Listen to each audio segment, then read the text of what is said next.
Sebelum ceritanya dimulai, silahkan tulis di kolom komentar dari daerah mana saja teman-teman yang menonton cerita ini. Dan jangan lupa like dan subscribe agar channel ini bisa semakin berkembang dan bisa mempersembahkan cerita yang lebih menarik. Pagi itu, mentari masuk lewat celah gorden, menyinari kamar Anissa dan Budi dengan kehangatan. Di balik selimut tebal, Anissa, dengan perutnya yang membuncit di usia kehamilan 8 bulan, tersenyum dalam tidurnya. Tangan Budi melingkar posesif di pinggangnya, seolah menjanjikan perlindungan abadi. Suara kicau burung di luar jendela adalah melodi pagi yang sempurna, melengkapi adegan rumah tangga yang ideal ini. "Sayang, sudah bangun?" Suara Budi serak khas orang baru bangun tidur, diiringi kecupan lembut di kening Anissa. Anissa membuka matanya perlahan. Kenapa? Perutnya lapar?" Godanya sambil mengusap pipi Budi. Budi menggeleng, "Aku cuma mau melihat kamu." Rasanya seperti mimpi. Sebentar lagi, ada anak kita di sini. Rumah ini akan ramai. 3 orang, bukan 2. Anissa tertawa pelan. "Tunggu saja." Dia sudah tidak sabar untuk bertemu ayahnya, katanya sambil mengelus perutnya, di mana tendangan kecil terasa menggeliat. Dia juga pasti tampan seperti papanya. Budi tersenyum tulus. Pemandangan itu adalah gambaran kebahagiaan yang sempurna. Mereka adalah pasangan idaman. Baru seminggu yang lalu, mereka mengadakan baby shower meriah. Dekorasi serba biru, hadiah-hadiah dari keluarga dan teman-teman menumpuk di ruang tamu. Foto-foto prewedding mereka yang menampilkan chemistry kuat masih terpajang di dinding. Dunia mereka adalah gelembung kebahagiaan, dan Anissa merasa tidak ada yang bisa memecahkannya. "Oh ya, Budi, kamu sudah kirimkan email laporan proyek ke Pak Sutejo?" tanya Anissa, mencoba bangkit dari tempat tidur. "Sudah, sayang. Jangan khawatir. Kamu harus santai. Semua urusan pekerjaan sudah beres. Fokus kamu sekarang cuma satu, istirahat dan jaga kesehatan," jawab Budi, memeluk Anissa dari belakang dan menahan Anissa agar tidak buru-buru beranjak. Budi mengambil ponselnya yang tergeletak di nakas. "Biar aku saja yang ambilkan sarapan," lanjut Budi. Ia berbalik, mengenakan celana pendeknya, dan berjalan ke dapur. Saat Budi keluar, ponselnya berdering, sebuah notifikasi pesan masuk. Anissa yang hendak ke kamar mandi melirik ke layar. Sebuah pesan dari nomor tak dikenal. Awalnya ia mengabaikannya, tetapi rasa penasaran seorang istri yang sedang sensitif karena hormon kehamilan, membuatnya mengambil ponsel itu. Pesan itu dari sebuah nama yang asing, Sinta. "Sinta, sayang, laporannya sudah aku kirim. Kamu hati-hati ya di rumah. Aku kangen." Jantung Anissa serasa berhenti berdetak. Dunia yang tadinya indah, tiba-tiba terasa gelap. Tangannya gemetar. Otaknya menolak untuk memproses kata-kata itu. "Sayang, ini pasti salah. Nomor yang salah." Anissa mencoba meyakinkan dirinya sendiri. Ia membuka aplikasi chat itu dan matanya langsung tertuju pada deretan percakapan yang penuh dengan emoji hati, panggilan mesra, dan janji-janji terlarang. "Budi, kamu sudah sampai rumah, sayang?" "Sinta, sudah, Mas. Tapi rasanya sepi. Aku mau kamu di sini." "Budi, aku juga. Sabar ya, minggu depan kita bisa ketemu lagi di coffee shop biasa." "Sinta, tapi aku kangen. Bayangkan saja, kalau saja kamu bukan suaminya Anissa." "Budi, Sinta, jangan begitu. Aku nggak mau dengar itu." Anissa membaca setiap kalimat dengan napas tercekat. Air mata mulai menggenang, memburamkan pandangannya. Di antara deretan kalimat manis itu, terselip foto-foto Budi dan Sinta yang sedang makan siang bersama di sebuah restoran. Sinta adalah wanita muda yang cantik, dengan rambut lurus sebahu dan senyum menggoda. Baju kerjanya yang elegan membuat Anissa sadar, Sinta adalah rekan kerja Budi, sesuai dengan informasi yang ada di kerangka cerita. Ponsel Budi terasa seperti bom waktu di tangan Anissa. Dia tak menyangka bahwa kebahagiaan yang baru saja ia rasakan hanyalah ilusi. Rasa sakit dan pengkhianatan menjalar ke seluruh tubuhnya. Perutnya tiba-tiba terasa kencang, disertai nyeri yang menusuk. Kepalanya pusing, pandangannya berputar. "Anissa, ada apa, sayang?" Budi kembali dari dapur dengan nampan berisi sarapan. Ia melihat istrinya berdiri mematung di samping ranjang, wajahnya pucat pasi, dan tangannya gemetar memegang ponsel. "Anissa, kamu kenapa?" Budi meletakkan nampan di meja dan buru-buru menghampiri Anissa. Anissa tak menjawab. Air matanya sudah tumpah ruah. Budi melihat ke arah ponselnya, matanya membelalak. Ia tahu, semuanya sudah terbongkar. Wajahnya yang tadinya penuh senyum langsung berubah tegang, panik, dan dipenuhi rasa bersalah. Anissa, dengerin aku, sayang. Ini tidak seperti yang kamu pikirkan. Budi mencoba merebut ponsel itu dari tangan Anissa. Tidak seperti yang aku pikirkan, suara Anissa bergetar hebat. Ini bukti, Budi. Semuanya jelas. Kamu bilang aku harus santai. Kamu bilang fokusku cuma istirahat. Tapi kamu di belakangku, kamu bersenang-senang dengan wanita lain. Budi membeku. Ia tahu, tidak ada alasan yang bisa membenarkan tindakannya. Ia mencoba memeluk Anissa, tapi Anissa menepisnya dengan kekuatan yang mengejutkan. Jangan sentuh aku. Jangan, teriak Anissa, histeris. Air mata dan isakannya membuat suaranya putus-putus. Kenapa? Kenapa kamu tega melakukan ini? Saat aku sedang mengandung anak kita, Budi, anak kita. Rasa sakit di perut Anissa semakin menjadi-jadi. Tendangan dari bayinya terasa tidak lagi lucu, melainkan seperti pukulan yang menyakitkan. Kepalanya berdenyut-denyut. Dunia terasa berputar lebih cepat. Ia jatuh berlutut, memegangi perutnya yang keras. Anissa. Budi panik. Ia tahu, tekanan emosional ini bisa membahayakan Anissa dan bayi mereka. Ia tidak peduli lagi dengan ponselnya. Ia hanya fokus pada Anissa yang terisak-isak sambil menahan sakit. Anissa, kita ke rumah sakit sekarang. Kamu tidak boleh stres, pinta Budi. Ini semua salah kamu. Anissa berbisik pelan, sebelum pandangannya gelap dan tubuhnya ambruk di lantai. Budi berteriak memanggil nama Anissa, merasa dunianya juga runtuh. Tetapi bukan karena kehilangan, melainkan karena rasa takut dan penyesalan yang baru datang. Namun, di balik kepanikan Budi, di mata Anissa yang setengah sadar, ada sesuatu yang lain. Bukan hanya rasa sakit, tetapi juga percikan tekad yang membara. Sebuah janji tanpa kata, ia tidak akan membiarkan pengkhianatan ini berlalu begitu saja. Anissa terbangun dengan aroma antiseptik yang menusuk hidung. Perlahan, matanya terbuka, menatap langit-langit putih sebuah ruangan. Di sampingnya, Budi duduk dengan wajah lesu dan mata sembab, seolah semalaman tidak tidur. Tangan Budi menggenggam erat tangan Anissa. Pemandangan itu, yang seharusnya menghangatkan hati, kini terasa dingin dan palsu. Sinar matahari pagi yang masuk melalui jendela rumah sakit, seolah mengolok-olok kebahagiaan mereka yang telah runtuh. Anissa. Kamu sudah sadar? Bisik Budi, suaranya dipenuhi kecemasan yang aneh. Anissa menarik tangannya dari genggaman Budi. Gerakan itu tajam, penuh penolakan. Budi terdiam, wajahnya semakin pias. Anissa menatapnya lurus, tidak ada lagi cinta atau kehangatan di sana. Hanya kehampaan yang menusuk. Bagaimana anak kita? Tanya Anissa dengan suara serak. Dokter bilang kamu dan bayi baik-baik saja. Kontraksi itu karena shock emosional. Untungnya, tidak ada yang terjadi. Kamu harus istirahat total, jawab Budi. Ia mencoba kembali menggenggam tangan Anissa, namun Anissa sudah menariknya kembali. Anissa menoleh ke samping, menatap perutnya yang membuncit. Sebuah nyawa tak bersalah di dalam sana. Dialah satu-satunya alasan Anissa harus tetap waras. Ia sadar, amarah dan emosi yang meledak-ledak tidak akan menyelesaikan masalah. Bahkan bisa membahayakan anaknya. Momen itu adalah titik balik. Anissa memutuskan untuk menyingkirkan emosi sesaat dan menggantinya dengan logika yang dingin. Ia butuh rencana, balas dendam yang sempurna. Budi. Ucap Anissa perlahan, aku mau pulang. Budi terkejut. Tapi dokter belum mengizinkan. Aku sudah baikan. Aku lebih nyaman istirahat di rumah. Telepon dokter sekarang. Aku mau pulang, pinta Anissa, suaranya terdengar datar dan tanpa emosi, membuat Budi merasa semakin tidak nyaman. Selama perjalanan pulang, suasana di mobil begitu hening. Budi beberapa kali mencoba membuka percakapan, mencoba meminta maaf, mencoba menjelaskan. Namun, Anissa hanya menatap lurus ke jalan, seolah Budi tidak ada di sana. Sikap diam Anissa lebih menakutkan bagi Budi daripada amukan histerisnya semalam. Sesampainya di rumah, Anissa langsung masuk ke kamar. Ia membaringkan diri di ranjang, memunggungi Budi. Tolong ambilkan air minum, pintanya tanpa menoleh. Budi, merasa bersalah, dengan patuh mengambil segelas air. Saat ia kembali, Anissa sudah tertidur pulas. Budi memandangi wajah damai istrinya, wajah yang kini dihiasi kesedihan dan lelah. Di dalam hatinya, ia merasa lega.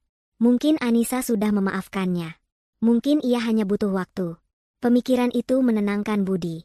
Ia tidak tahu bahwa ketenangan itu adalah awal dari badai yang sesungguhnya. Sore harinya, Budi menerima pesan. Itu dari Sinta. Ia melirik ke arah Anissa yang masih tertidur. Dengan ragu, ia membalas pesan itu. Budi, maaf, hari ini aku nggak bisa ketemu. Anissa sedang sakit. Anissa, yang sebenarnya tidak tidur, mendengar dering ponsel itu. Mata yang tadinya terpejam kini terbuka. Ia mendengar Budi membalas pesan, dan nalurinya mengatakan itu adalah Sinta. Anissa tidak beranjak. Ia hanya mendengarkan setiap gerakan Budi, setiap desahan napasnya. Tiba-tiba, ia berbalik dan berpura-pura baru bangun. Kamu sudah pulang? Tanyanya, suaranya kini kembali normal, lembut, seolah kejadian semalam tak pernah terjadi. Budi terlonjak kaget. Anissa, aku pikir kamu masih tidur. Ia menyembunyikan ponsel di balik tubuhnya. Sudah pulang dari tadi. Kamu mau makan? Aku pesan makanan saja, ya? Anissa tersenyum, senyum yang dingin. Tidak usah. Aku tidak lapar. Tapi, Budi, ada yang ingin aku bicarakan. Jantung Budi berdegup kencang. Tentang semalam, tanyanya, mencoba terlihat tenang. Anissa menggeleng. Bukan. Tentang keuangan. Selama ini kan kamu yang mengelola, tapi kurasa lebih baik aku saja yang pegang. Aku lebih punya waktu luang, apalagi setelah aku cuti hamil. Lagi pula, aku ini akuntan, jadi aku lebih mengerti soal ini, kan? Budi terdiam. Anissa memang seorang akuntan di perusahaan sebelumnya, dan ia dikenal sangat teliti. Namun, ada yang aneh. Permintaan ini tiba-tiba sekali. Tapi, kenapa tiba-tiba? Aku hanya ingin mempersiapkan diri. Sebentar lagi anak kita lahir, pengeluaran pasti bertambah. Aku mau kita lebih siap secara finansial. Kamu tenang saja, gajimu tetap masuk ke rekeningmu. Aku hanya akan mengurus pembayaran bulanan dan tabungan, jelas Anissa dengan nada meyakinkan. Budi, yang merasa bersalah dan ingin menebus kesalahannya, akhirnya mengangguk. Tentu, sayang, apapun yang kamu mau, aku akan serahkan semua datanya besok. Malam itu, Anissa berpura-pura tidur setelah makan malam. Ia menunggu Budi terlelap. Setelah Budi mendengkur halus, Anissa bangkit dari tempat tidur. Gerakannya senyap, seolah hantu.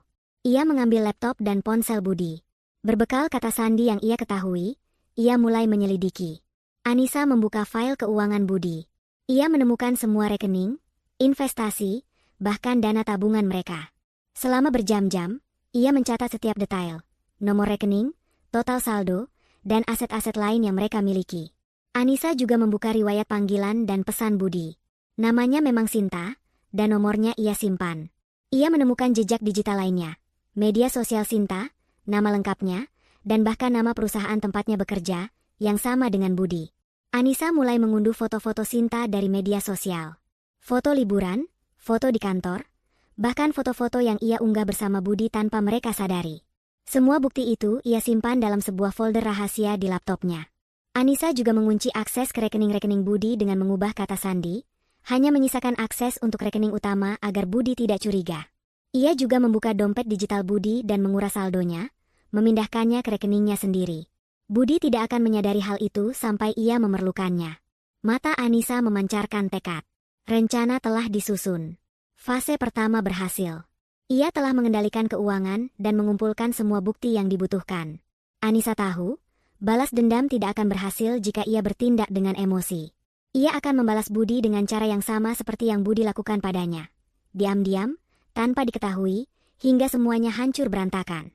Anissa mematikan laptopnya, mengembalikan ponsel Budi ke tempat semula, dan kembali ke ranjang. Di sana, di samping Budi yang terlelap, Anissa tersenyum dingin. Tentu saja, senyum itu bukan karena cinta, melainkan karena kepuasan atas langkah pertamanya. Ketenangan yang ia ciptakan adalah awal dari kehancuran yang mengerikan. Malam itu, dinginnya angin mengembuskan napasnya di balik jendela, seolah ikut merasakan ketegangan yang menyelimuti rumah Anissa dan Budi. Anissa terbangun dari tidurnya yang singkat, merasakan nyeri yang berbeda dari biasanya. Nyeri itu datang perlahan, tapi pasti, seperti gelombang pasang yang semakin lama semakin kuat.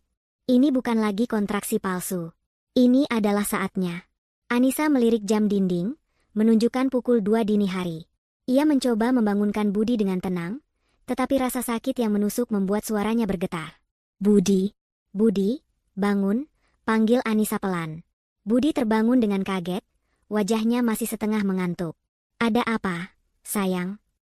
Ini sepertinya sudah waktunya, jawab Anissa, memegangi perutnya. Mata Budi langsung terbuka lebar. Rasa panik menghantamnya. Ia tahu, rasa sakit ini adalah akibat dari kejadian beberapa hari yang lalu. Ia tahu, semua ini karena kesalahannya. Dengan tergesa-gesa, Budi bangkit dari ranjang, mengenakan celana jeans dan mengambil kunci mobil. Ia membantu Anissa berjalan ke mobil, wajahnya penuh kecemasan. Di dalam mobil, Anissa merasakan sakit yang semakin tak tertahankan. Setiap kontraksi terasa seperti pukulan keras yang menguji batas kekuatannya. Ia memegang tangan Budi erat-erat, jari-jari mereka saling bertaut.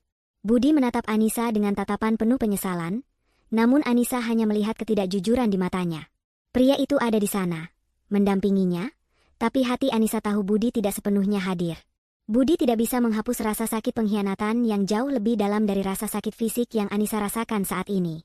Sesampainya di rumah sakit, Anissa segera dibawa ke ruang persalinan. Budi mendampingi di sampingnya, membisikkan kata-kata penyemangat. Anissa berusaha sekuat tenaga, tapi setiap kali ia mencoba mendorong, bayangan Budi dan Sinta muncul di benaknya. Bayangan itu seperti rantai yang membelenggu kekuatannya. Sambil terengah-engah, Anissa menatap Budi. Di saat-saat paling intim dan rentan ini, ia seharusnya merasa aman dan dicintai, tetapi yang ada hanya kekosongan. Setelah perjuangan yang panjang, sebuah tangisan bayi memecah keheningan ruangan. Seorang bayi laki-laki yang mungil dan sehat lahir ke dunia. Budi meneteskan air mata bahagia, memeluk Anissa. Anak kita, sayang. Anak kita. Anissa menatap wajah bayinya yang merah, mungil, dan sempurna. Saat itu juga, tekadnya mengeras. Tidak ada lagi keraguan. Balas dendam ini bukan lagi sekadar pembalasan, melainkan perjuangan untuk melindungi anaknya. Ia tidak akan membiarkan anaknya tumbuh dengan ayah yang tidak setia. Ia akan memastikan anaknya memiliki kehidupan yang lebih baik, tanpa bayang-bayang kebohongan. Beberapa hari kemudian, Anissa dan bayinya sudah kembali ke rumah. Budi terlihat sangat bahagia. Ia mengambil cuti kerja untuk merawat Anissa dan bayinya. Budi mencoba menjadi suami dan ayah yang sempurna, tapi Anissa hanya menanggapi dengan senyum datar. Ia tahu, kebaikan Budi ini hanyalah perwujudan dari rasa bersalah. Di balik wajahnya yang terlihat lelah, Anissa sedang menyusun rencana. Saat Budi sedang mengganti popok bayinya, Anissa mengambil ponsel dan laptop. Ia membuka email kantor Budi. Dengan pengetahuannya sebagai mantan akuntan dan sedikit trik, ia berhasil masuk ke akun Budi.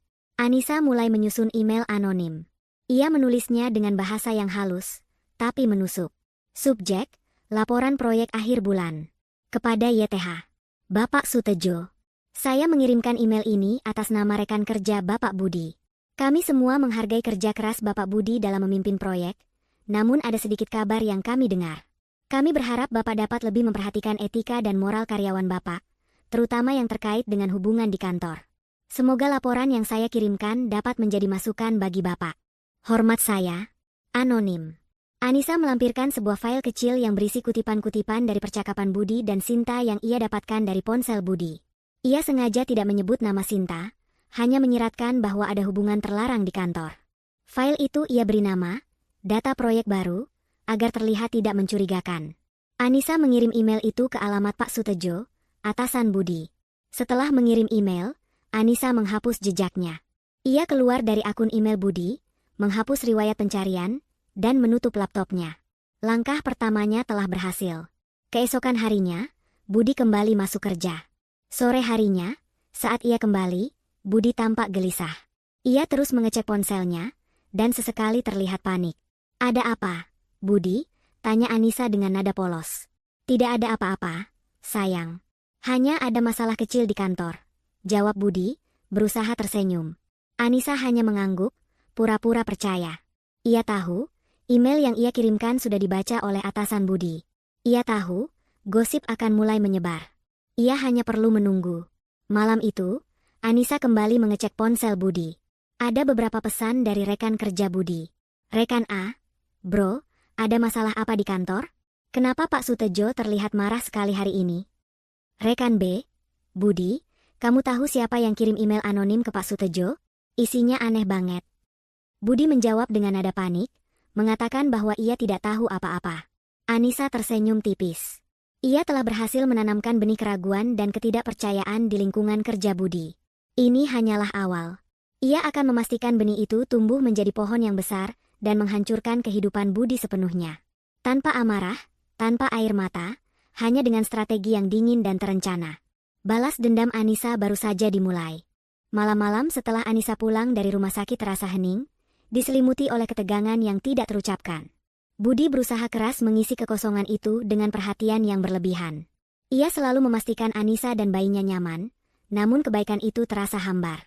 Anissa melihat Budi layaknya aktor yang sedang memainkan peran sempurna dalam sebuah drama, tanpa menyentuh hati. Setiap gerak-gerik Budi, setiap kata manisnya, kini terasa seperti bagian dari sebuah sandiwara yang ia benci. Di sisi lain, Budi dilanda kecemasan yang terus-menerus.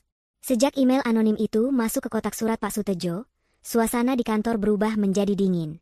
Rekan-rekan kerjanya yang biasanya ramah dan suka bergosip, kini hanya saling melempar pandang curiga. Budi merasa seperti sedang diawasi. Ia tahu, gosip tentang dirinya dan Sinta mulai beredar, namun ia tidak tahu seberapa jauh informasi itu telah menyebar. Budi mencoba menghubungi Sinta, tetapi Sinta juga merasa takut dan paranoid. Komunikasi mereka menjadi terbatas dan penuh kehati-hatian. Sementara Budi panik, Anissa merencanakan langkah selanjutnya dengan dingin. Ia sudah memiliki semua bahan yang ia butuhkan. Foto-foto Budi dan Sinta, percakapan mereka, dan informasi lain yang ia kumpulkan secara diam-diam. Anissa juga memiliki akun-akun media sosial Budi dan Sinta, yang ia awasi dengan teliti. Ia melihat Sinta sering mengunggah foto-foto selfie di media sosial pribadinya, kadang-kadang dengan Budi yang ikut tersenyum di belakangnya. Anissa merasa jijik sekaligus puas. Bukti ini adalah senjata terbaiknya. Suatu malam, ketika Budi sedang tertidur lelap setelah seharian merawat bayi mereka, Anissa kembali beraksi. Ia membuka laptopnya. Ia masuk ke forum internal kantor Budi, yang biasanya digunakan untuk pengumuman atau diskusi ringan. Forum itu adalah tempat yang sempurna untuk menaburkan bibit kehancuran Budi. Dengan sebuah akun anonim yang telah ia buat, Anissa mulai mengunggah sebuah postingan. Judul, "Siapa sangka ada kisah cinta segitiga di kantor kita?" Isi postingan itu tidak langsung menuduh Budi atau Sinta. Anissa menulisnya dengan gaya bergosip, seolah ia adalah salah satu dari banyak karyawan yang penasaran. Ia menceritakan tentang rumor email anonim yang beredar dan spekulasi tentang hubungan terlarang di antara karyawan. Ia kemudian menyelipkan beberapa foto Budi dan Sinta yang ia unduh dari media sosial mereka. Foto-foto itu sengaja ia edit agar terlihat seperti cuplikan rahasia. Foto Budi dan Sinta makan siang di kafe, foto mereka berdua di sebuah acara kantor, bahkan foto Budi yang tersenyum saat Sinta mengambil selfie. Anissa menambahkan narasi provokatif di setiap foto, seperti, kira-kira mereka sedang membahas proyek atau proyek yang lain, atau, pemandangan indah saat makan siang, tapi sayang ada yang punya orang. Unggahan itu sontak viral di forum kantor. Dalam waktu singkat, ratusan komentar membanjiri postingan tersebut. Beberapa karyawan mencoba membela Budi dan Sinta, menganggapnya hanya gosip murahan. Namun, sebagian besar karyawan lain mulai ikut menuduh dan bergosip. Foto-foto itu menjadi bukti tak terbantahkan. Reputasi Budi, yang selama ini dikenal sebagai karyawan teladan, mulai tercoreng. Anissa membaca setiap komentar dengan senyum puas. Ia tahu, Budi dan Sinta tidak akan bisa menyangkal bukti-bukti itu, karena foto-foto itu berasal dari media sosial mereka sendiri. Budi pasti akan panik, dan itulah yang Anissa inginkan. Ia ingin Budi merasakan tekanan sosial yang sama seperti yang Anissa rasakan saat mengetahui perselingkuhannya. Keesokan harinya, Budi kembali dari kantor dengan wajah yang lebih kusut dari biasanya. Ia tidak berbicara sedikit pun. Ia langsung masuk ke kamar dan membanting pintu. Anissa, yang sedang menggendong bayinya, tersenyum sinis. Ia tahu, bom yang ia tanam sudah meledak. "Budi, kamu kenapa?" Anissa menghampiri Budi dengan nada khawatir yang dibuat-buat. Budi menatap Anissa dengan mata kosong. Aku tidak tahu lagi, Nisa. Ada masalah besar di kantor." "Masalah apa? Apa ada hubungannya dengan email anonim itu?"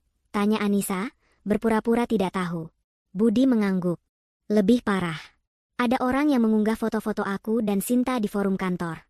Mereka menuduh kami selingkuh. Semua orang sekarang membicarakan aku." Anissa menghela napas panjang, seolah ia sedang bersimpati. "Budi, kenapa kamu dan Sinta bisa difoto seperti itu? Kamu tidak bisa disalahkan kalau orang-orang jadi salah paham."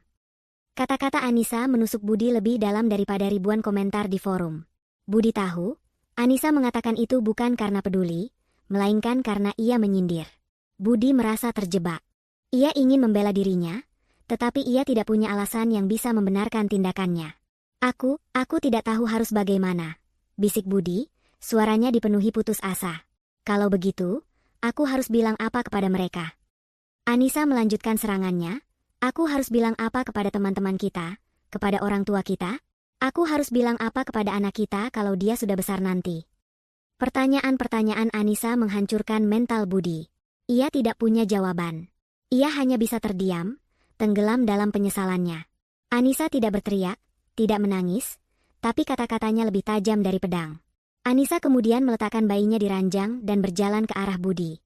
Ia meletakkan tangannya di pundak Budi, tatapannya dingin dan menusuk. Kamu yang harus bertanggung jawab. Kamu yang memulai semua ini, Budi. Sekarang, tanggung akibatnya. Budi menunduk, tidak berani menatap mata Anissa. Ia merasa seperti pecundang yang hancur. Budi menyadari, Anissa yang ada di depannya sekarang bukanlah Anissa yang ia kenal.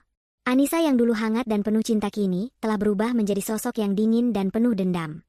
Budi tidak tahu bahwa ini hanyalah awal dari semua kehancurannya. Ia hanya melihat permukaan dari kehancuran yang telah Anissa mulai, sebuah borok yang ia buka dengan dingin dan tanpa ampun. Kehancuran Budi di kantor adalah awal dari rencana balas dendam Anissa. Setelah menanamkan benih gosip di lingkungan kerja suaminya, Anissa mengalihkan fokusnya pada target berikutnya, Sinta. Sinta, wanita yang dengan riangnya telah merusak kebahagiaan rumah tangga Anissa, harus merasakan konsekuensi dari perbuatannya. Anissa tidak lagi digerakkan oleh amarah yang buta, melainkan oleh perhitungan dingin seorang ahli strategi. Ia ingin Sinta merasakan apa yang ia rasakan, paranoia, ketakutan, dan perasaan terus diawasi. Anissa mulai dengan menyelidiki lebih dalam kehidupan Sinta melalui media sosial. Ia menemukan akun Instagram, Facebook, dan bahkan LinkedIn Sinta. Sinta, seperti kebanyakan orang seusianya, gemar berbagi setiap detail kehidupannya. Foto liburan, makan malam mewah, hingga pencapaian kecil di kantor. Semua ini adalah tambang emas bagi Anissa. Dengan menggunakan akun anonim yang sama yang ia gunakan di forum kantor, Anissa mulai melakukan teror psikologis. Langkah pertama Anissa adalah mengomentari setiap postingan Sinta. Komentar-komentar itu tidak agresif atau menuduh secara langsung. Sebaliknya, Anissa menggunakan kalimat-kalimat yang samar namun penuh makna. Di bawah foto Sinta sedang makan malam di sebuah restoran, Anissa menulis, "Makan malamnya enak, ya? Tapi lebih enak lagi kalau makanannya hasil dari keringat sendiri." Atau, di bawah foto Sinta sedang tersenyum di kantor, Anissa mengomentari, "Senyumnya manis, tapi sayang, ada yang disembunyikan di baliknya." Komentar-komentar itu, pada awalnya, diabaikan oleh Sinta.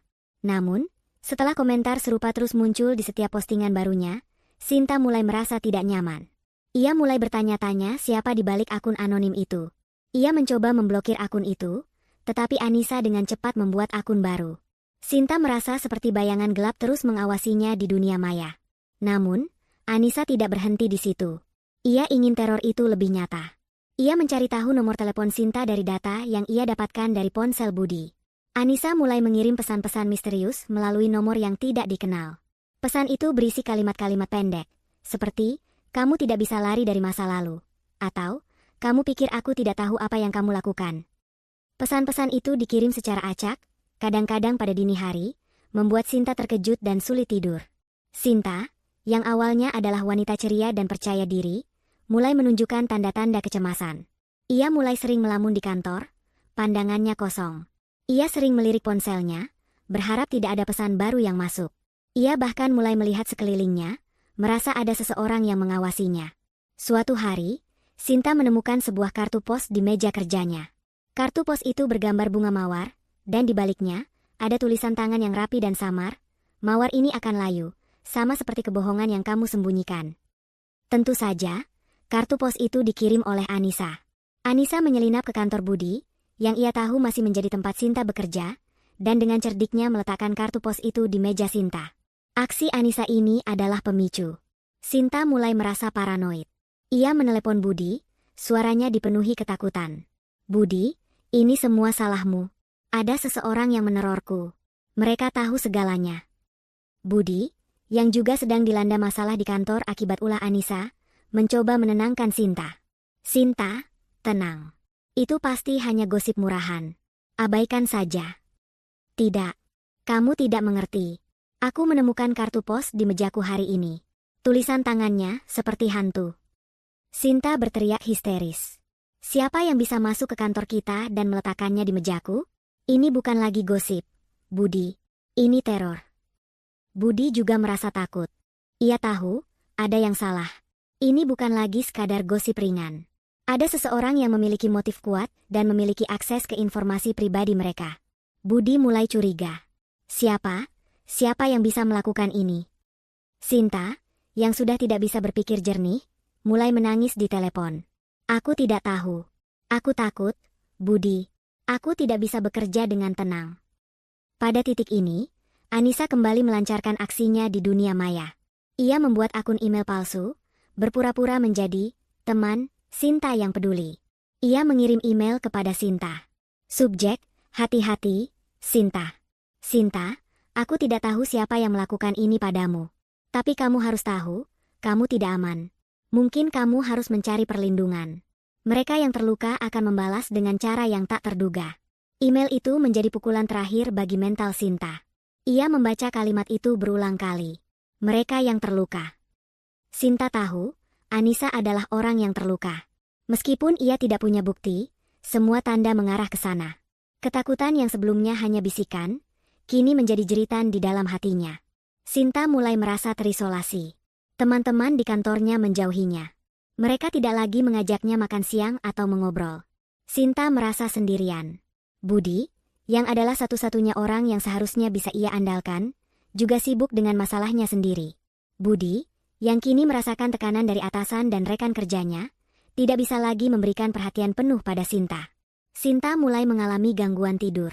Ia sering terbangun di tengah malam karena mimpi buruk. Di kantor, ia sering terlihat berhalusinasi, seperti melihat bayangan Anissa di balik jendela atau mendengar suara-suara yang memanggil namanya. Sinta, yang sebelumnya adalah wanita penuh kehidupan, kini menjadi bayangan dirinya sendiri. Anissa, yang mengamati semua ini dari jauh, merasa puas. Ia tidak perlu mengangkat tangan atau meneriakkan tuduhan. Ia hanya perlu menabur benih ketakutan dan membiarkan benih itu tumbuh dengan sendirinya. Anissa berhasil membuat Sinta merasa tidak aman, tidak berharga, dan sendirian. Teror psikologis ini adalah awal dari kehancuran Sinta, sebuah kehancuran yang akan menimpanya secara perlahan tapi pasti. Budi kembali dari kantor, wajahnya pucat pasi. Ia membanting tas kerjanya ke sofa dan duduk termenung. Di kantor, rumor tentang perselingkuhannya dengan Sinta semakin santer. Atasan, Pak Sutejo, memanggilnya dan memberinya peringatan keras. Budi merasa seperti di ujung tanduk. Reputasinya sebagai karyawan andal dan jujur hancur dalam sekejap. Di sisi lain, Sinta terus meneleponnya, mengeluh tentang teror anonim yang menimpanya. Budi merasa terjepit di antara dua api, kecurigaan di kantor dan ketakutan Sinta. Ia mencoba menenangkan Sinta, tetapi Sinta histeris, menuduh Budi tidak melindunginya. Kamu harus cari tahu siapa yang melakukan ini, Budi. Ini semua gara-gara kamu, teriak Sinta di telepon. Anissa, yang pura-pura menggendong bayi di kamar sebelah, tersenyum sinis. Ia bisa mendengar semua percakapan itu. Ia sengaja membuat ponsel Budi berdering dengan volume penuh, agar ia bisa mendengarkan setiap detail kepanikan mereka. Anissa menikmati setiap momen kehancuran yang ia ciptakan. Baginya, ini adalah musik terindah. Anissa menunggu Budi selesai menelepon. Ia kemudian menghampiri Budi dengan wajah polos. Ada apa, Budi? Kamu terlihat tidak sehat. Budi menatap Anissa dengan mata kosong. Aku tidak tahu, Nisa. Aku merasa hancur. Budi, apa yang terjadi? Tanya Anissa, pura-pura khawatir. Di kantor, semua orang membicarakan aku dan Sinta. Pak Sutejo memberiku peringatan. Aku takut akan dipecat, bisik Budi. Anissa menghela napas panjang. Itu risiko yang harus kamu hadapi, Budi. Kamu tahu, kamu tidak bisa menutupi kesalahan selamanya. Tapi jangan khawatir, kita masih punya tabungan. Kalaupun kamu dipecat, kita masih bisa bertahan. Kata-kata Anissa yang terdengar menenangkan itu sebenarnya adalah racun. Budi merasa sedikit lega. Ia mengira ia masih memiliki cadangan uang. Ia tidak tahu bahwa Anissa telah mengambil alih semua aset mereka. Malam itu, Anissa kembali beraksi. Ia membuka laptopnya dan masuk ke situs pajak online. Ia menggunakan data keuangan Budi yang ia kumpulkan sebelumnya. Anissa kemudian membuat laporan palsu atas nama seseorang yang mengklaim sebagai mantan rekan bisnis, Budi. Laporan itu menuduh Budi melakukan penggelapan pajak. Anissa menyisipkan data-data palsu yang meyakinkan, seperti bukti, transfer ke rekening fiktif dan dokumen, transaksi yang tidak ada. Laporan itu dibuat sangat detail dan meyakinkan, sehingga pihak pajak akan menganggapnya serius. Beberapa hari kemudian, sebuah surat resmi dari kantor pajak sampai di rumah mereka. Budi yang membukanya, membaca surat itu, dan wajahnya langsung pucat pasi. Surat itu adalah panggilan untuk pemeriksaan keuangan. "Nisa, ini apa-apaan ini?" tanya Budi dengan suara gemetar, menunjukkan surat itu kepada Anissa. Anissa membaca surat itu dengan wajah terkejut yang dibuat-buat. "Astaga, Budi, kok bisa? Ada apa ini? Kamu tidak melakukan penggelapan pajak, kan?" Budi menggeleng panik. "Tentu saja tidak. Aku tidak pernah melakukan hal konyol seperti itu. Semua keuanganku bersih. Nisa, aku tidak tahu siapa yang bisa melaporkan hal ini." Anissa, dalam hati, merasa puas. Rencananya berjalan lancar. Ia tahu Budi tidak akan bisa membuktikan bahwa laporan itu palsu, karena Anissa telah membuat jejak digital yang meyakinkan. Krisis keuangan Budi pun dimulai. Ia harus membayar pengacara untuk kasus ini, dan pengeluaran itu tidak sedikit. Budi mulai panik. Ia mencoba menarik uang dari tabungannya, tetapi ia terkejut. "Nisa, kok saldo tabungan kita tinggal sedikit?" tanya Budi, bingung. "Maksudmu?" Anissa memasang wajah polos. "Ini, uang kita kemana?" Budi menunjukkan layar ponselnya. "Uang yang selama ini kita kumpulkan, hanya tersisa beberapa juta. Padahal harusnya ada ratusan juta." Anissa tersenyum dingin di dalam hati. Ia telah memindahkan semua uang itu ke rekening tersembunyi atas namanya. "Aku sudah bilang, aku mengambil alih keuangan. Aku pindahkan ke rekening lain agar lebih aman. Kamu tidak perlu khawatir, Budi. Uang itu masih ada. Aku yang pegang," jawab Anissa dengan tenang.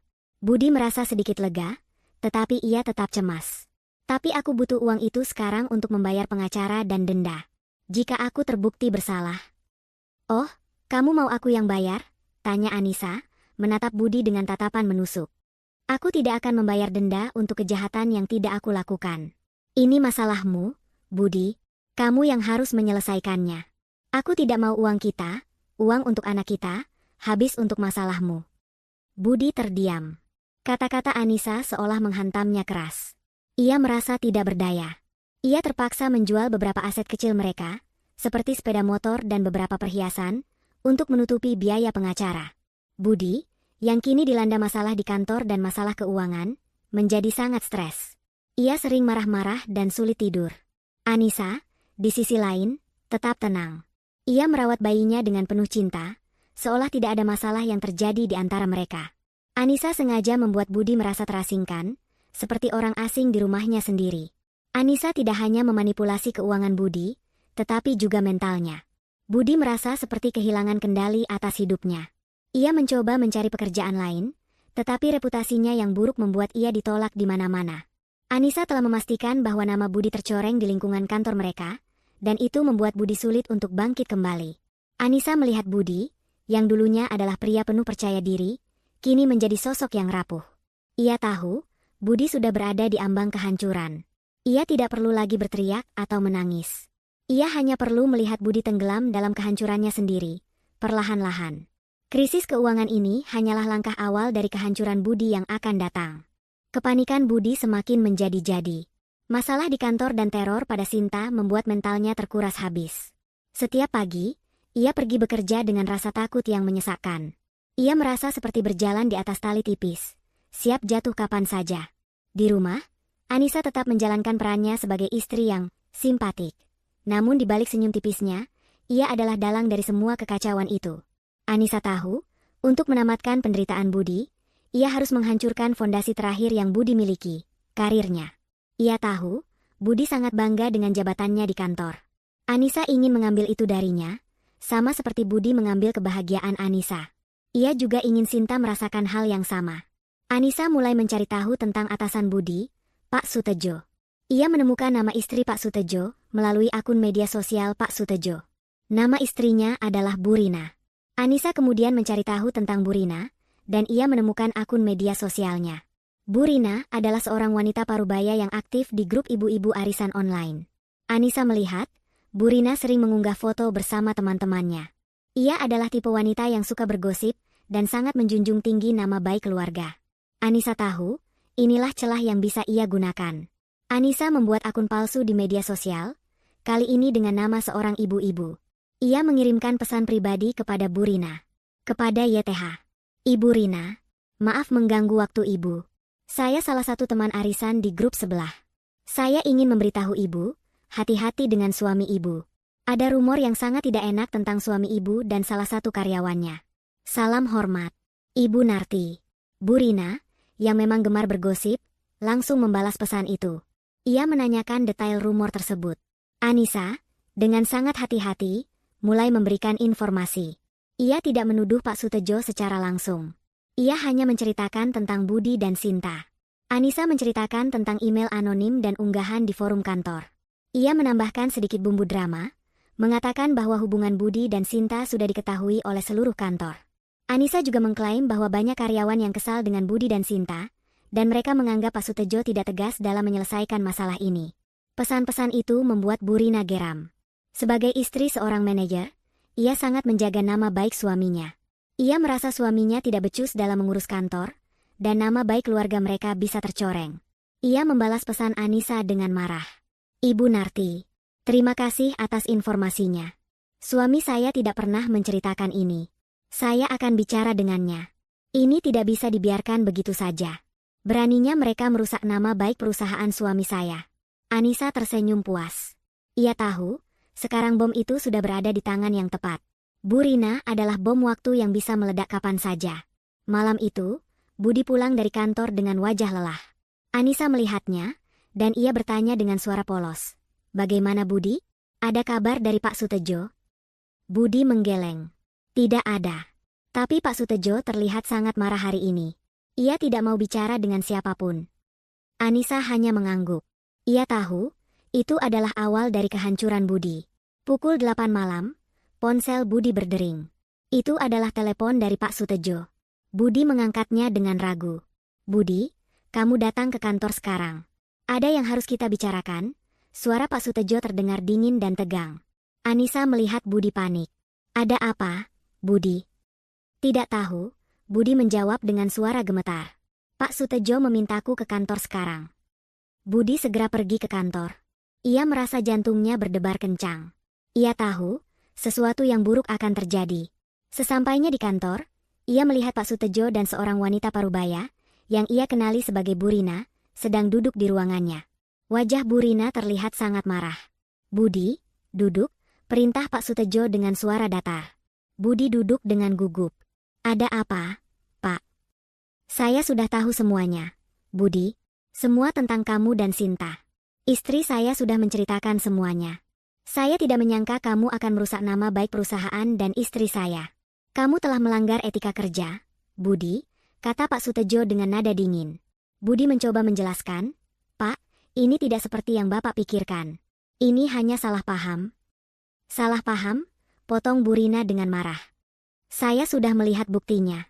Semua orang di kantormu sudah tahu. Kamu tidak hanya merusak nama baik perusahaan, tapi kamu juga merusak nama baik keluarga kami. Saya tidak mau suami saya bekerja dengan orang seperti kamu. Pak Sutejo menatap Budi dengan tatapan kecewa. Budi, saya tidak bisa mempertahankan kamu. Kamu telah merusak kepercayaan saya. Saya terpaksa memecatmu. Dan juga Sinta. Kata-kata Pak Sutejo seperti palu yang menghantam kepala Budi. Ia tidak bisa berkata apa-apa. Ia hanya bisa menunduk, menerima kenyataan pahit itu. Ia telah dipecat. Karirnya yang selama ini ia banggakan, hancur dalam sekejap. Budi pulang ke rumah dengan langkah gontai. Anissa sudah menunggunya. Ia menatap Budi dengan tatapan yang sulit diartikan. Bagaimana, Budi? Tanya Anissa. Budi menunduk, air matanya menetes. Aku dipecat, Nisa. Aku dan Sinta. Anissa hanya menghela napas. Sudah kuduga. Budi, ini akibat dari perbuatanmu. Tapi jangan khawatir, kita masih punya tabungan. Budi menatap Anissa dengan mata kosong. Aku tidak tahu lagi harus bagaimana. Anissa hanya bisa tersenyum sinis. Ia tahu, kehancuran Budi baru saja dimulai. Ia telah menghancurkan karir Budi, dan ia akan memastikan Budi tidak bisa bangkit kembali. Sinta juga akan merasakan hal yang sama. Anissa telah berhasil membalas dendam dengan cara yang paling efektif, dengan menggunakan kelemahan dan ketakutan orang lain. Ia telah berhasil menghancurkan 2 kehidupan tanpa harus mengangkat 1 jari pun. Pemecatan Budi dan Sinta menjadi berita hangat di lingkungan kerja mereka, bahkan menyebar ke telinga teman-teman dan keluarga. Budi kini menjadi seorang pengangguran, tanpa penghasilan, dan dengan reputasi yang hancur. Anissa melihat Budi, yang dulunya penuh percaya diri, kini menjadi sosok yang rapuh.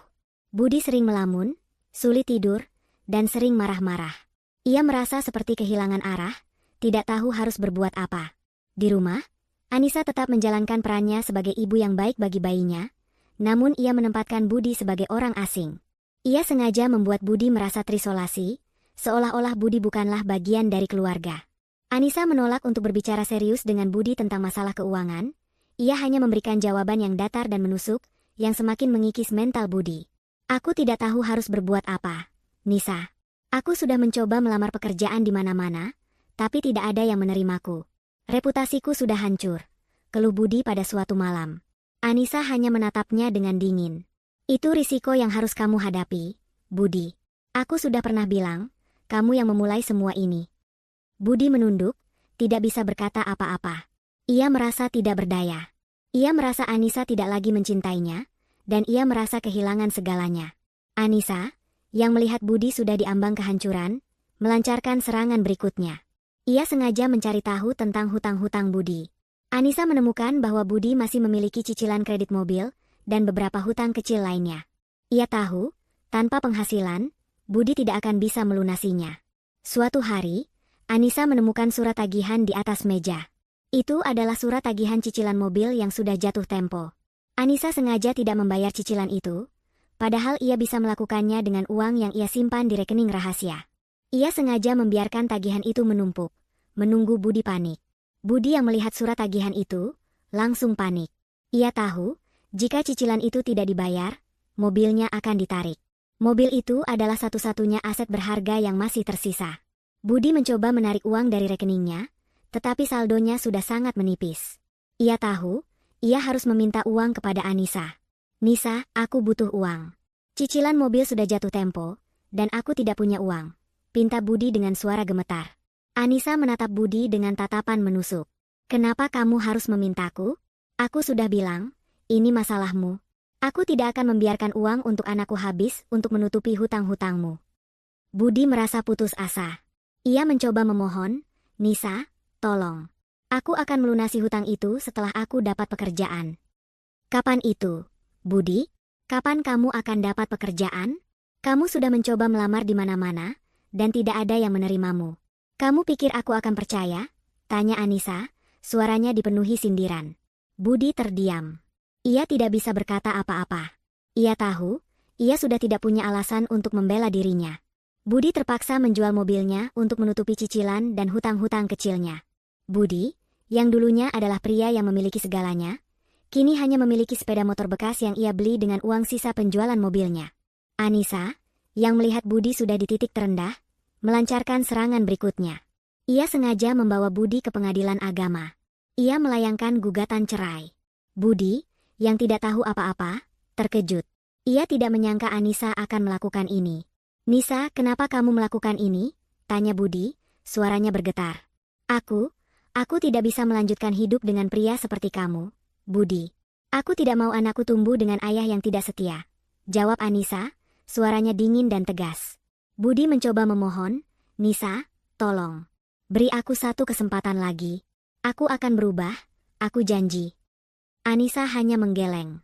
Sudah terlambat, Budi. Kamu sudah merusak semuanya. Aku tidak bisa memaafkanmu. Budi tidak bisa berkata apa-apa. Ia merasa seperti kehilangan segalanya.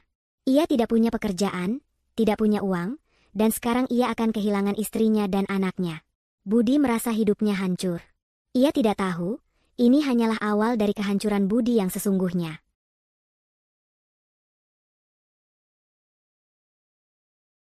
Selama ini, Budi dan Sinta merasa aman dalam gelembung perselingkuhan mereka. Namun, gelembung itu kini telah pecah, dan mereka berdua terlempar ke dalam jurang kehancuran yang tak berdasar. Sementara Budi menghadapi krisis finansial dan tekanan di rumah, Sinta terperosok ke dalam kegelapan yang lebih pekat. Kehilangan segalanya, termasuk kewarasannya. Teror psikologis yang dilancarkan Anissa melalui pesan misterius, komentar anonim, dan kartu pos di meja kerjanya telah menggerogoti mental Sinta secara perlahan tapi pasti. Sinta, yang sebelumnya adalah wanita ceria, kini menjadi bayangan dirinya sendiri. Ia sering melamun di kantor, pandangannya kosong. Ia sering melirik ponselnya, berharap tidak ada pesan baru yang masuk. Ia bahkan mulai melihat sekelilingnya, merasa ada seseorang yang mengawasinya. Pemecatan dari pekerjaan menjadi pukulan telak bagi Sinta. Ia kehilangan identitasnya. Karir yang selama ini ia banggakan, hancur dalam sekejap. Sinta mencoba menghubungi Budi, berharap mendapatkan dukungan. Namun, Budi tidak pernah menjawab teleponnya. Budi sedang sibuk dengan masalahnya sendiri, dan ia tidak punya waktu untuk Sinta. Sinta merasa ditinggalkan. Ia merasa seperti Budi telah menggunakan dirinya, dan sekarang ia dibuang. "Budi, kamu tega.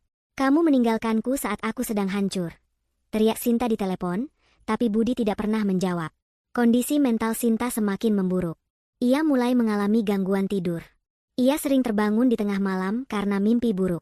Di kantor, ia sering terlihat berhalusinasi, seperti melihat bayangan Anissa di balik jendela atau mendengar suara-suara yang memanggil namanya. Sinta, yang sebelumnya adalah wanita penuh kehidupan, kini menjadi bayangan dirinya sendiri. Anissa, yang mengamati Sinta dari jauh, merasa puas. Ia tidak perlu melakukan apa-apa lagi. Sinta sudah hancur dengan sendirinya. Anissa hanya perlu menunggu, menyaksikan kehancuran Sinta. Suatu hari, Anissa melihat Sinta di sebuah kafe. Sinta terlihat sangat kurus dan pucat. Ia duduk sendirian, menatap kosong keluar jendela. Sinta terlihat seperti orang gila. Anissa melihat Sinta, dan ia merasa puas. Ia telah berhasil membalas dendam dengan cara yang paling efektif. Sinta, yang tidak sadar Anissa ada di sana, terus melamun. Ia mengingat semua yang telah terjadi. Ia mengingat Budi, ia mengingat kebohongan mereka, dan ia mengingat teror yang ia alami. Sinta merasa seperti ia sudah gila. Ia tidak tahu harus berbuat apa. Sinta, yang sudah tidak bisa menahan beban hidupnya, akhirnya menyerah. Ia memutuskan untuk bunuh diri. Sinta menulis sebuah surat, ia meminta maaf kepada keluarganya, dan ia meminta maaf kepada Anissa. Ia mengatakan, ia tidak bisa melanjutkan hidup dengan rasa bersalah yang terus menghantuinya. Sinta pergi ke sebuah jembatan, ia menatap kosong ke bawah. Ia melompat, dan ia tidak pernah kembali. Anissa yang mendengar berita itu, tidak merasa sedih. Ia merasa puas. Ia tahu, ia telah berhasil membalas dendamnya. Ia telah menghancurkan Sinta, dan ia tidak merasa bersalah. Ia merasa, Sinta mendapatkan apa yang pantas ia dapatkan. 3 bulan berlalu sejak Anissa melayangkan gugatan cerai. Budi, yang kini kehilangan pekerjaan, uang, dan Sinta, merasa hidupnya benar-benar hancur. Ia tidak punya motivasi untuk bangkit. Setiap hari diisi dengan penyesalan yang menggerogoti. Di sisi lain, Anissa terus mempersiapkan diri untuk sidang perceraian. Ia telah mengumpulkan semua bukti, mengatur dokumen, dan menyewa pengacara terbaik. Anissa tidak bertindak dengan amarah, melainkan dengan ketenangan seorang jenderal yang merencanakan strategi perang. Suatu pagi, surat panggilan sidang datang. Budi yang membukanya, tangannya gemetar. Ia tahu, hari ini adalah hari terakhir ia akan berstatus sebagai suami Anissa. Hari di mana semua ikatan di antara mereka akan terputus. Budi datang ke pengadilan dengan wajah lesu dan mata sembab. Ia duduk sendirian di bangku tunggu, menundukkan kepalanya. Anissa datang dengan pengacaranya. Wajahnya datar, tidak menunjukkan emosi apapun. Ia mengenakan pakaian rapi, dan matanya dingin. Anissa menatap Budi, dan ia tidak melihat apa-apa. Budi bukan lagi pria yang ia cintai. Budi hanyalah sebuah target yang harus ia hancurkan. Sidang dimulai. Pengacara Anissa membacakan semua bukti yang telah Anissa kumpulkan. Ia membacakan percakapan Budi dan Sinta, ia menunjukkan foto-foto mereka, dan ia juga membacakan laporan keuangan yang menunjukkan Budi telah menggunakan uang keluarga untuk bersenang-senang dengan Sinta. Budi tidak bisa berkata apa-apa. Ia hanya bisa menunduk, menerima semua tuduhan Anissa. Pengacara Budi mencoba membela Budi, tetapi semua bukti yang Anissa berikan sangat kuat. Budi tidak punya alasan untuk membela dirinya. Ia hanya bisa pasrah. Hakim akhirnya memutuskan, Anissa memenangkan gugatan cerai. Anissa juga memenangkan hak asuh anak dan sebagian besar harta Gonogini. Budi tidak bisa berbuat apa-apa. Ia terpaksa menandatangani semua dokumen, ia kehilangan segalanya. Setelah sidang selesai, Anissa dan Budi keluar dari ruang sidang. Budi menatap Anissa dengan tatapan kosong. "Nisa, aku minta maaf," bisik Budi, suaranya gemetar. Anissa hanya menatapnya dengan dingin. "Maaf? Setelah semua yang kamu lakukan, kamu pikir kata maaf bisa menyelesaikan semuanya?" Budi menunduk, air matanya menetes. "Aku tahu aku salah. Tapi, aku tidak tahu kamu akan sekejam ini." "Kejam?" tanya Anissa, senyum sinisnya muncul di bibirnya. "Aku hanya membalas perbuatanmu, Budi. Kamu pikir, aku akan diam saja setelah kamu mengkhianatiku, setelah kamu membuat hidupku hancur?" Budi terdiam. Ia tidak bisa berkata apa-apa. Ia merasa, ia tidak hanya kehilangan segalanya, tetapi ia juga kehilangan dirinya sendiri. Anissa kemudian melancarkan pukulan terakhir. Ia menatap Budi dengan tatapan menusuk, dan ia membisikkan sesuatu yang membuat Budi terkejut. "Budi, kamu tahu? Semua ini, aku yang memulai. Aku yang mengirim email anonim, aku yang mengunggah foto-fotomu dan Sinta di forum kantor, aku yang mengirim surat ke istri Pak Sutejo, aku yang melaporkanmu ke kantor pajak, dan aku yang membuat Sinta hancur," bisik Anissa, suaranya dingin dan menusuk. Budi terkejut. Ia tidak percaya apa yang ia dengar. Ia menatap Anissa dengan mata kosong. Kamu melakukannya?" "Ya," jawab Anissa dengan senyum sinis. "Aku yang melakukannya. Aku yang menghancurkanmu, Budi. Aku yang membuatmu kehilangan segalanya. Kamu pikir, kamu bisa bermain-main dengan hatiku, dan aku akan diam saja?" Budi terdiam. Ia tidak bisa berkata apa-apa. Ia merasa seperti ada ribuan pisau yang menusuk jantungnya. Ia merasa, ia tidak hanya kehilangan segalanya, tetapi ia juga kehilangan dirinya sendiri. Anissa berjalan pergi, ia meninggalkan Budi sendirian. Budi menatap Anissa yang berjalan pergi, dan ia merasa, ia tidak akan pernah bisa bangkit kembali. Ia telah hancur, dan ia tidak bisa bangkit kembali. 3 tahun berlalu sejak Budi kehilangan segalanya. Hidupnya kini adalah cerminan dari kehancuran yang telah ia tabur. Pria yang dulunya penuh ambisi, kini hanya bayangan dirinya sendiri. Ia tinggal di sebuah kontrakan kecil di pinggiran kota, jauh dari kehidupan mewah yang pernah ia nikmati. Hari-harinya diisi dengan lamunan, penyesalan, dan rasa bersalah yang tak berujung. Budi tidak pernah bisa bangkit kembali. Reputasinya yang hancur, utangnya yang menumpuk, dan mentalnya yang terganggu membuatnya tidak bisa menjalani hidup normal. Budi seringkali merenung. Ia mengingat kembali saat-saat ia masih bahagia bersama Anissa. Ia mengingat senyum Anissa, tawa anaknya yang belum sempat ia rasakan, dan kehangatan rumah tangga mereka. Semua itu kini hanyalah kenangan pahit yang terus menghantuinya. Budi tahu, ia adalah penyebab dari semua kehancuran ini. Ia adalah pria yang merusak segalanya.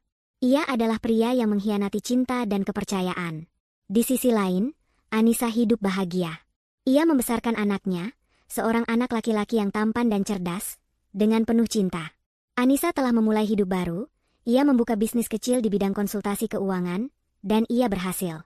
Anissa membuktikan bahwa ia bisa hidup tanpa Budi, dan ia bisa membalas dendam dengan cara yang paling efektif. Anissa tidak pernah menyesal. Ia merasa, ia mendapatkan apa yang pantas ia dapatkan. Suatu sore, Anissa mengajak anaknya ke taman. Anaknya, yang kini berusia 4 tahun, berlarian dengan riang. Ia tertawa, dan suaranya adalah melodi terindah bagi Anissa. Anissa menatap anaknya, dan ia tersenyum. Ia tahu, ia telah berhasil. Ia telah membalas dendam dengan sempurna, dan ia tidak merasa bersalah. Ia merasa, ia telah memenangkan pertempuran. Budi, yang kebetulan lewat di taman itu, melihat Anissa dan anaknya. Budi terkejut. Ia tidak menyangka akan bertemu dengan mereka di sana. Budi menatap anaknya, dan air matanya menetes. Anaknya kini sudah besar, dan ia tidak mengenali ayahnya. Budi merasa, ia telah kehilangan segalanya. Ia tidak bisa menjadi ayah yang baik, dan ia tidak bisa menjadi suami yang baik. Budi, yang melihat Anissa dan anaknya, merasa hancur. Ia tahu, ia tidak akan pernah bisa kembali. Ia telah hancur, dan ia tidak bisa bangkit kembali. Anissa yang melihat Budi, hanya tersenyum sinis. Ia tahu, Budi sudah hancur. Ia tahu, ia telah membalas dendamnya. Anissa tidak merasa bersalah. Ia merasa, Budi mendapatkan apa yang pantas ia dapatkan. Anissa membawa anaknya pergi, ia meninggalkan Budi sendirian. Budi menatap Anissa yang berjalan pergi, dan ia merasa, ia tidak akan pernah bisa kembali. Ia telah hancur, dan ia tidak bisa bangkit kembali. Budi berjalan gontai, ia merasa dunianya gelap. Ia tidak tahu harus pergi kemana. Ia tidak punya pekerjaan, tidak punya uang, dan tidak punya keluarga. Budi berjalan tanpa tujuan, ia merasa seperti hantu yang tidak terlihat di tengah keramaian. Malam harinya, Budi duduk sendirian di bangku taman. Ia menatap kosong ke langit, air matanya terus mengalir. Ia mengingat kembali saat-saat ia masih bahagia bersama Anissa. Ia mengingat senyum Anissa, tawa anaknya, dan kehangatan rumah tangga mereka. Budi merasa, semua itu kini hanyalah kenangan pahit yang terus menghantuinya. Budi tahu, ia adalah penyebab dari semua kehancuran ini. Ia adalah pria yang merusak segalanya. Ia adalah pria yang mengkhianati cinta dan kepercayaan. Budi merasa putus asa. Ia tidak tahu harus berbuat apa. Ia tidak punya motivasi untuk hidup. Ia merasa, hidupnya tidak ada artinya lagi. Budi memutuskan untuk mengakhiri hidupnya. Ia menulis sebuah surat, ia meminta maaf kepada Anissa, dan ia meminta maaf kepada anaknya. Ia mengatakan, ia tidak bisa melanjutkan hidup dengan rasa bersalah yang terus menghantuinya. Budi pergi ke sebuah jembatan, ia menatap kosong ke bawah. Ia melompat, dan ia tidak pernah kembali. Anissa yang mendengar berita itu, tidak merasa sedih. Ia merasa puas. Ia tahu, ia telah berhasil membalas dendamnya. Ia telah menghancurkan Budi, dan ia tidak merasa bersalah. Ia merasa, Budi mendapatkan apa yang pantas ia dapatkan. Anissa membawa anaknya pergi, ia meninggalkan Budi sendirian. Budi menatap Anissa yang berjalan pergi, dan ia merasa, ia tidak akan pernah bisa kembali. Ia telah hancur, dan ia tidak bisa bangkit kembali. Dari cerita yang telah kita bangun, ada banyak hikmah yang bisa diambil, terutama terkait dengan tema pengkhianatan, balas dendam, dan konsekuensi dari setiap tindakan. Hikmah ini dapat direnungkan dari sudut pandang setiap karakter, memberikan pelajaran berharga tentang moralitas, emosi, dan pilihan hidup. 1. Dampak pengkhianatan pada hubungan dan kehidupan. Hikmah pertama dan yang paling mendasar adalah betapa dahsyatnya dampak pengkhianatan. Kisah ini dimulai dengan kehancuran hati Anissa, seorang wanita yang sedang berada di puncak kebahagiaan menanti kelahiran anaknya. Perselingkuhan Budi tidak hanya merusak hubungan mereka, tetapi juga menghancurkan fondasi kepercayaan yang telah mereka bangun. Pentingnya komitmen dan kejujuran. Cerita ini mengingatkan kita bahwa sebuah hubungan yang sehat dibangun di atas komitmen dan kejujuran. Ketika salah satu pihak melanggar komitmen itu, seluruh bangunan kepercayaan runtuh, dan sangat sulit, bahkan mustahil, untuk memperbaikinya. Dampak emosional jangka panjang. Pengkhianatan tidak hanya menyebabkan rasa sakit sesaat, tetapi juga trauma emosional yang mendalam. Anissa, meskipun membalas dendam, tetap membawa luka batin. Luka itu mengubah dirinya dari seorang istri yang penuh cinta menjadi sosok yang dingin dan penuh perhitungan. Ini menunjukkan bahwa rasa sakit akibat pengkhianatan bisa mengubah kepribadian seseorang secara fundamental. Kerugian pihak yang tidak bersalah, anak Anissa dan Budi adalah korban tak bersalah dari perselingkuhan ini. Ia tidak akan pernah mengenal ayahnya dalam kondisi keluarga yang utuh dan bahagia. Cerita ini mengajarkan bahwa tindakan impulsif dan egois seringkali melibatkan orang lain yang tidak tahu menahu, yang harus menanggung konsekuensinya seumur hidup. 2. Bahaya balas dendam yang merusak. Hikmah paling mencolok dari kisah ini adalah tentang balas dendam.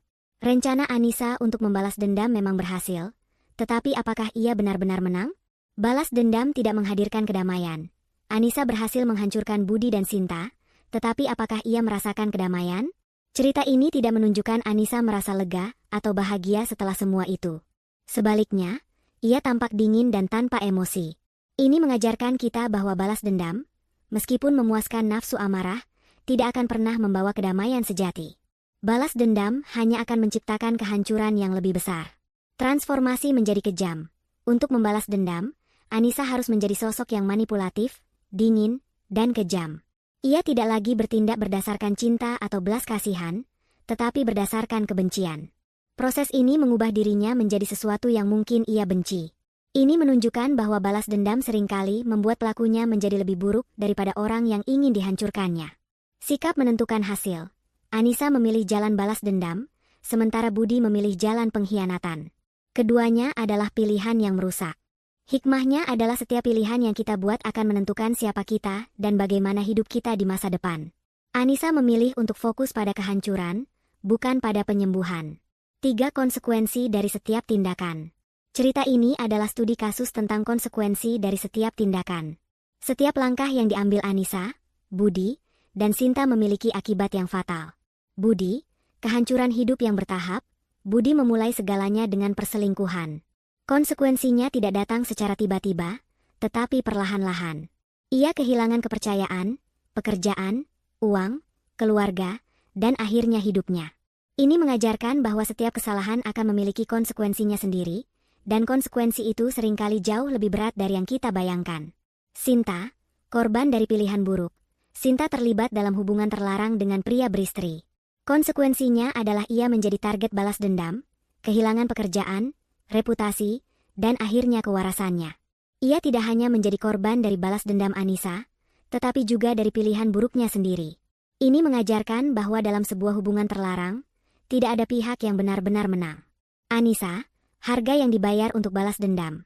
Meskipun Anissa menang, ia harus membayar harga yang mahal. Ia kehilangan kepercayaan pada orang lain, kehilangan kehangatan dalam hatinya, dan hidupnya dipenuhi dengan kebencian. Anak Anissa tumbuh dengan seorang ibu yang kuat, tetapi apakah anak itu akan tahu bahwa ibu yang ia cintai pernah dikuasai oleh kebencian? Ini adalah pertanyaan moral yang menggantung di akhir cerita. 4. Pentingnya pengampunan dan penyembuhan. Terlepas dari alur cerita yang gelap, kita dapat mengambil hikmah tentang pentingnya pengampunan dan penyembuhan. Anissa memilih jalan balas dendam, tetapi ia bisa saja memilih jalan pengampunan. Pilihan alternatif, Anissa bisa saja memilih untuk meninggalkan Budi dan fokus pada anaknya. Ia bisa membangun kembali hidupnya tanpa harus menghancurkan Budi. Pengampunan bukan berarti membiarkan orang lain lolos dari perbuatannya, tetapi melepaskan beban emosional yang mengikat kita pada kebencian. Fokus pada masa depan, Anissa berhasil memulai hidup baru, tetapi ia melakukannya setelah menghancurkan orang lain. Ia bisa saja langsung fokus pada masa depan, pada kebahagiaan anaknya, dan pada dirinya sendiri. Ini mengajarkan kita bahwa fokus pada masa depan yang lebih baik jauh lebih produktif daripada terpaku pada masa lalu yang menyakitkan. Secara keseluruhan, cerita ini adalah peringatan keras tentang lingkaran setan pengkhianatan dan balas dendam. Setiap karakter dalam cerita ini, pada akhirnya, menjadi korban dari pilihan mereka sendiri. Ini adalah pengingat bahwa kebahagiaan sejati tidak dibangun di atas kehancuran orang lain, tetapi dibangun di atas pengampunan, kejujuran, dan komitmen untuk menjadi pribadi yang lebih baik.